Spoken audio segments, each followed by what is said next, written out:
ইস আসছে কষ্ট করে সারা বছর আমি রান্না করে খাওয়াবো, আর বছরে একবার সে কিছু একটা বানিয়ে নাম কামিয়ে ফেলবে। আর সেই নাম ওনাকে কামিয়েছে এইভাবে, এই ওল বোরের আচারে বানিয়ে।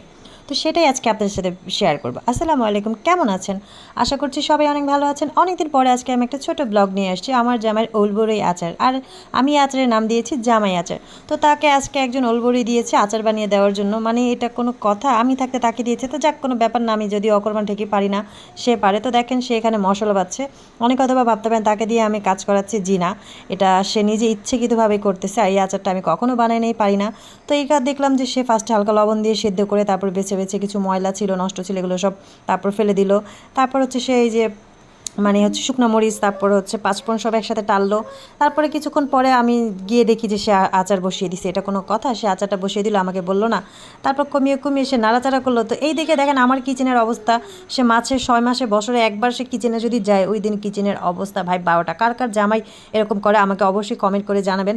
আর এই জামাই আচার বানানোর জন্য আমার জামাই দেখেন কত কষ্ট করতেছে। সে ব্লান্ডার রেখে সে হচ্ছে ওই যে মাটির ওটার মধ্যে মরিচ গুঁড়া করছে, মানে তাও ডাল ঘুটনি দিয়ে। কি বুদ্ধি বাবারে বাবা! যাই হোক, আচারটা দেখে কার কার জিভলায় পানি আসছে কমেন্ট করবেন। আর এই যে আচারটা, এটা খেতে এত টেস্ট, এত টেস্ট, অনেক টেস্ট। তো যারা যারা জামাই আচার রেসিপি চেয়েছেন, সংক্ষেপে একটা রেসিপি দিয়েছি। যদি ডিটেলসে আরও ভালোভাবে চান, সেটাও দিয়ে দিব পরে কোনো এক সময়। আর এতক্ষণ কষ্ট করে আমার ধৈর্য ধরে আমার এই খাওয়া খাওয়াই আর হচ্ছে আচারের ভিডিওটা দেখার জন্য আপনাদের সবাইকে অসংখ্য অসংখ্য অসংখ্য ধন্যবাদ। আর হ্যাঁ, ভিডিওটা ভালো হলে অবশ্যই লাইক কমেন্ট আর একটা শেয়ার করে দিবেন, ঠিক আছে? তো ফেসবুকের যে অবস্থা, রিচ একদমই নাই। যাই হোক, এটা কোনো ব্যাপার না। তো ফেসবুক মামার জন্য এই আচার রেসিপি। আল্লাহ